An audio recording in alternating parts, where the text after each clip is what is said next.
हाय, मैं हूं अपूर्व शेठ और आज हम बात करेंगे investing in defence mega trend के बारे में। दोस्तों, रशिया और यूक्रेन के बीच में जो ये महायुद्ध चल रहा है, उस वजह से डिफेंस स्पेस में एक दो नहीं बल्कि बहुत सारे वर्षों तक एक बहुत अच्छी खासी मेगा ट्रेंड रहने की संभावना है। तो इस मेगा ट्रेंड से आप कैसे बेनिफिट ले सकते हो, इस बारे में हम आज बात करेंगे। तो चलिए आज का ये वीडियो शुरू करते हैं।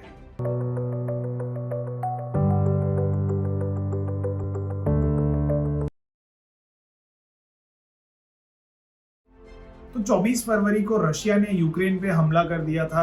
रशिया ने अपनी सेना को यूक्रेन के अंदर भेजा और जो खास करके डॉनबास रीजन है जो कि ईस्टर्न यूक्रेन में पड़ता है, वहां पे हमला बोला और धीरे धीरे करके पूरे कंट्री में अलग अलग जगह से रशियन आर्मी एंटर करती गई।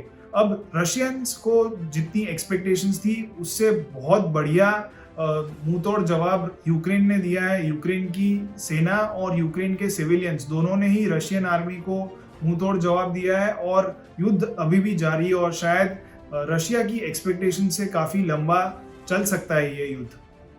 तो अब ये जो वॉर छिड़ी हुई है उस वजह से बहुत सारे सिविलियंस रेफ्यूजी बनकर जो यूक्रेन के आसपास के नेशंस हैं वहाँ चले गए हैं। इंडिया के काफ़ी स्टूडेंट्स भी वहाँ थे और उन्हें वापस बुला लिया गया है। इसके अलावा अब तक सिर्फ रशिया और यूक्रेन ये दो नेशंस ही इस वॉर में डायरेक्ट तरीके से शामिल हुए हैं, लेकिन बाकी नेशंस में कुछ ऐसे डेवलपमेंट्स हो रहे हैं जो कि इशारा कर रहे हैं कि डिफेंस स्पेस में एक मेगा ट्रेंड शुरू होने की पूरी संभावना है। और इसमें सबसे अहम भूमिका जो निभा रहा है वो है जर्मनी। तो जर्मनी सेकेंड वर्ल्ड वॉर के बाद से ही अपने आप को एक तरह से दोषी मानता आ रहा है, क्योंकि बहुत सारा डिस्ट्रक्शन हुआ, प्रॉपर्टी और ह्यूमन लाइफ दोनों का ही सेकेंड वर्ल्ड वॉर में बहुत डिस्ट्रक्शन हुआ और उसके बाद से उन्होंने एक शांतिपूर्ण नीति अपनाई और उन्होंने मिलिट्री पर बहुत ज़्यादा फोकस नहीं किया। In fact even though it is largest military spender in the world, but उनकी जो ओवरऑल नीति है वो शांत स्वभाव वाली है। तो सबसे महत्वपूर्ण चीज़ जो जर्मनी ने अनाउंस की है आफ्टर रशिया अटैकिंग यूक्रेन वो ये है कि वो अपनी जीडीपी का 2% एलोकेट करेगी। हालांकि 2% ये नेटो मेंबर्स का एक तरह से एक गाइडलाइन है कि वो अपनी जीडीपी का 2% तो एटलीस्ट डिफेंस में इन्वेस्ट करे, लेकिन कोई कंट्री करती नहीं आ रही थी। लेकिन इस बार जर्मनी ने ये ऐलान किया है कि वो अपनी जीडीपी का 2% डिफेंस में एलोकेट करेगी। इसके अलावा एक और टैक्टिकल शिफ्ट जो कि जर्मनी की पॉलिसी में नजर आ रहा है वो ये है कि जब रशिया और यूक्रेन के बीच में जब तनाव बढ़ रहा था जनवरी में, तो यूक्रेन ने जर्मनी से मदद मांगी थी कि उन्हें आर्म्स एंड एम्यूनिशंस प्रोवाइड करे। तो जर्मनी ने इसको देने से साफ साफ इनकार कर दिया था। उन्होंने कहा था कि we will not allow lethal weapons to be provided to Ukraine. तो जर्मनी ने तो साफ इनकार कर ही दिया था और उसने बाकी के जो नेटो कंट्रीज है उन्हें भी यूक्रेन को आर्म्स एंड एम्यूनिशन सप्लाई करने से रोका था। और उसके बदले में उन्होंने जो मांगा था उसके बदले में जर्मनी ने क्या दिया, तो जर्मनी ने 5000 हेलमेट्स भेजे, $5 मिलियन की फील्ड हॉस्पिटल की सुविधाएं भेजी। तो ये जनवरी की बात है। फरवरी में रशिया ने यूक्रेन पे अटैक किया और मार्च में जर्मनी ने $113 बिलियन का ये डिफेंस का स्पेशल फंड अनाउंस किया जो कि डिफेंस एक्टिविटीज में डिप्लॉय होगा, which was a major shift. जैसे कि मैंने बताया कि 2% ऑफ इट्स जीडीपी है ये $113 बिलियन का जो फंड। इसके अलावा जर्मनी ने यूक्रेन को 1000 एंटी टैंक वेपन्स भेजे और 500 stinger anti craft defence systems भेजे, जो कि एक बहुत बड़ा टैक्टिकल शिफ्ट माना जा रहा है। अब तक की जो जर्मनी की पॉलिसी थी वो शांतिपूर्ण थी, लेकिन ये जो डेवलपमेंट हो रही है उससे साफ साफ पता चलता है कि Germany wants to protect its country from aggression from its neighboring countries। अब जिस दिन ये अनाउंसमेंट्स जर्मनी के चांसलर ओलाफ शोल्ज ने अपनी पार्लियामेंट में की थी, उस दिन सारे के सारे जो पॉलिटिकल पार्टीज के नेता हैं उन्होंने सब ने इनको स्टैंडिंग ओवेशन दिया था, ताली बजा के ये अनाउंसमेंट्स का स्वागत किया था। तो इससे पता चलता है कि ये सारी की सारी जो पॉलिटिकल पार्टीज हैं जर्मनी की और जर्मनी के अलावा in fact to an extent even the whole of Europe is supporting the decisions which Germany has taken.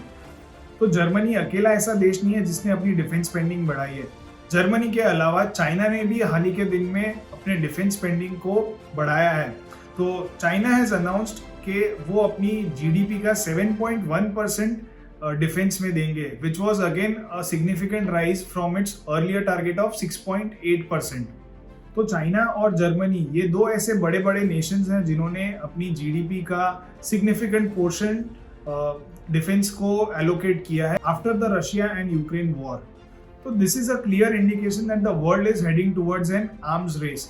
तो एक तरफ दुनिया के कुछ बड़े बड़े नेशंस जो कि अपनी मिलिट्री स्पेंडिंग बढ़ा रहे हैं और दूसरी तरफ जो कॉन्फ्लिक्ट्स है वो भी दुनिया में बढ़ती जा रही है। तो India and Pakistan is an age old conflict, इसके अलावा India and China is also an age old conflict. फिर चाइना और ताइवान के बीच में भी कॉन्फ्लिक्ट्स चल रही है। चाइना की वियतनाम, मलेशिया, ब्रुनेई, फिलीपींस और जापान, इन सारे नेशंस के साथ साउथ चाइना सी में एरिया को लेकर के कॉन्फ्लिक्ट्स चल रही है। इजराइल और पैलेस्टीन के बीच में कॉन्फ्लिक्ट्स चल रही है। नॉर्थ कोरिया और साउथ कोरिया के बीच में भी कॉन्फ्लिक्ट्स हैं। इसके अलावा सऊदी अरेबिया और यमन और ईरान और यूएसए।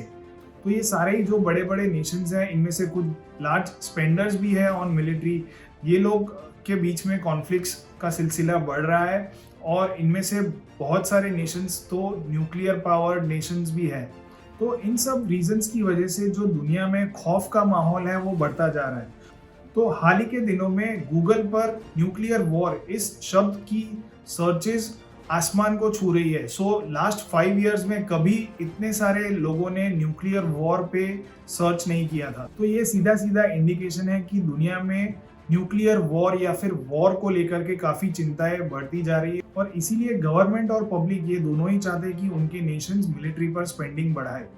तो दुनिया की जो सबसे बड़ी बड़ी डिफेंस कंपनीज है जो कि मिलिट्री आर्म्स एंड एम्यूनेशन या इक्विपमेंट्स बनाती है, उनके हाल ही के दिनों में जब ये क्राइसिस हुआ रशिया और यूक्रेन के बीच में, जब 24 फरवरी को वॉर छिड़ी, उसके बाद से आप देख सकते हो कि इन कंपनीज के प्राइस चार्ट्स में भयंकर तेजी देखी गई है। तो सबसे पहली और दुनिया की सबसे बड़ी जो मिलिट्री या आर्म्स एंड एम्यूनेशन की कंपनी है वो है लॉकहीड मार्टिन। ये यूएस कंपनी है।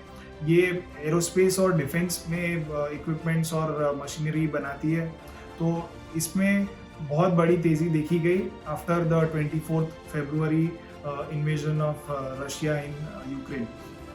इसके अलावा जनरल डायनामिक्स जो कि अगेन अमेरिका की बहुत बड़ी कंपनी है, उसमें भी सिमिलर तरीके से हमने देखा कि इसके भी प्राइजेस आसमान छू रहे हैं। और last but not the least is the Northrop Grumman company. तो इन तीनों ही कंपनीज में स्टॉक्स अपने लाइफ टाइम हाई टच कर रहे हैं। तो अब जैसे कि हमने देखा कि यूएस के डिफेंस स्टॉक्स में भयंकर तेजी देखी जा रही है, ठीक उसी तरह से इंडिया के डिफेंस स्टॉक्स में भी तेजी देखी जा सकती है। तो हमने जो यूनियन बजट आया था उस पर एक वीडियो बनाया था और उस वीडियो में हमने defence as a mega trend के बारे में बात की थी।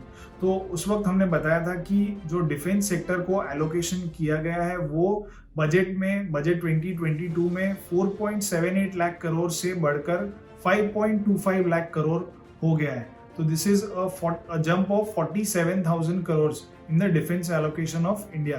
तो this is again a major shift. तो जैसे कि हमने देखा कि जो टॉप 10 मिलिट्री स्पेंडर्स है उसमें इंडिया का भी नंबर आता है और India is also allocating more to its defence budget. तो इन सारी चीज़ों का जो बेनिफिट है वो इंडियन कंपनीज को भी मिल सकता है, इंडियन डिफेंस कंपनीज को भी मिल सकता है। तो इंडिया में ऐसी कौन सी डिफेंस कंपनीज हैं जिनको ये बेनिफिट मिल सकता है? तो देर आर एटलीस्ट 14 कंपनीज जो कि डिफेंस स्पेस से सीधे जुड़ी हुई है, जिनका मेजर जो रेवेन्यू का पोर्शन है वो डिफेंस से आता है। इनके अलावा भी बहुत सारी ऐसी कंपनीज हैं जिनका छोटा सा पोर्शन ही सही लेकिन डिफेंस से आ रहा हो। लेकिन today we are going to focus on these 14 companies. तो इन 14 कंपनीज में कौन सी कंपनीज आती है? तो सबसे बड़ी कंपनी जो कि इंडियन डिफेंस स्पेस में है वो है भारत इलेक्ट्रॉनिक्स लिमिटेड। तो ये इसका मार्केट कैप लगभग 51,351 करोड़ का है और करंट मार्केट प्राइस लगभग 210 रुपये के आसपास चल रहा है। It is a debt free company owned by government of India. Bharat electronics limited defence के लिए मिसाइल्स और मशीनरी बनाती है। इसके बाद नंबर लगता है हिंदुस्तान एरोनॉटिक्स का, जो कि 44,369 करोड़ के करीब का मार्केट कैप है इसका। और ये भी अगेन एक डेट फ्री कंपनी है और 12 के पी मल्टीपल पे ट्रेड कर रही है। हिंदुस्तान एरोनॉटिक्स एयरफोर्स के लिए ये फाइटर जेट्स और ड्रोन्स वगैरह बनाती है। इसके बाद सोलर इंडस्ट्रीज़ है, जो कि काफ़ी पुरानी कंपनी है। इसका मार्केट कैप 20,000 करोड़ रुपए के करीब के आसपास का है और इसकी डेट टू इक्विटी लगभग 0.5 के आसपास की चल रही है। और सोलर इंडस्ट्रीज इंडस्ट्रियल एक्सप्लोजिव्स और डिफेंस दोनों ही स्पेस में काम करती है। तो इंडस्ट्रियल एक्सप्लोजिव्स खास करके माइनिंग सेक्टर में काफ़ी काम आते हैं। तो हमने देखा है कि हाल ही के दिनों में जो रशिया और यूक्रेन का ये तनाव बढ़ा है, उसके बाद से मेटल्स और माइनिंग स्पेस में भी काफ़ी एक्टिविटी बढ़ गई है। मेटल्स के प्राइजेस भी बढ़ गए हैं और प्राइजेस अगर बढ़ते हैं तो माइनिंग कंपनीज को इंसेंटिव मिलता है कि वो ज़्यादा से ज़्यादा माइन करे, और अगर आपको माइन करना है तो आपको इंडस्ट्रियल एक्सप्लोजिव्स लगेंगे। तो solar industries has dual advantage of mining as well as defence. इसके बाद भारत डायनामिक्स का नंबर लगता है। भारत डायनामिक्स मिसाइल्स बनाती है और खास करके अंडर वाटर मिसाइल्स बनाती है, जो कि सबमरीन्स और शिप्स में लग सके। इसका लगभग 8,400 करोड़ का मार्केट कैप है and it is again a debt free company. इसका पी मल्टीपल लगभग 17 के करीब का है। इसके बाद BEML लिमिटेड का नंबर लगता है, जिसका मार्केट कैप लगभग 6,200 करोड़ के करीब का है। BEML आर्मी के लिए ट्रक्स बनाती है, इसके अलावा भी बहुत सारे माइनिंग इक्विपमेंट्स बनाती है। इसके बाद नंबर लगता है MTAR टेक्नोलॉजीज़ का। इसकी लिस्टिंग पिछले साल ही हुई थी और इसका मार्केट कैप लगभग 6,000 करोड़ के करीब का है। MTAR technologies is involve in various businesses और इसमें खास करके जो सैटेलाइट वगैरह के जो रॉकेट्स बनते हैं तो उसके लिए ये इक्विपमेंट्स बनाती है। इसके अलावा ये ड्रोन्स वगैरह भी मैन्युफैक्चरिंग करती है।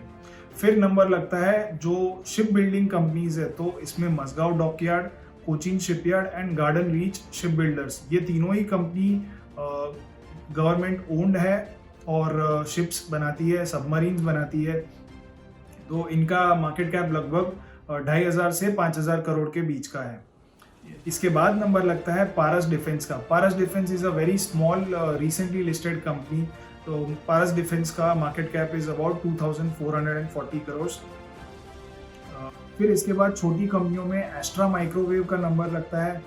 इसका 1,600 करोड़ के आसपास का मार्केट कैप है और जो मिलिट्री में जो टेलीकॉम इक्विपमेंट्स यूज़ होती है, खास करके ये वो इक्विपमेंट्स बनाती है। फिर इसके बाद नेल्को का नंबर लगता है। Nelco is Tata group company involve in defence space. फिर इसके बाद छोटी कंपनियों में नंबर लगता है प्रीमियर एक्सप्लोजिव्स का। इसका मार्केट कैप 360 करोड़ के आसपास का है और ये अगेन डिफेंस और इंडस्ट्रियल एक्सप्लोजिव्स दोनों ही जगह पे काम करती है। और लास्ट में वालचंद नगर इंडस्ट्रीज है, which is probably one of the oldest companies involve in the defence space. ये काफ़ी छोटी है, 190 करोड़ का ही मार्केट कैप है इसमें।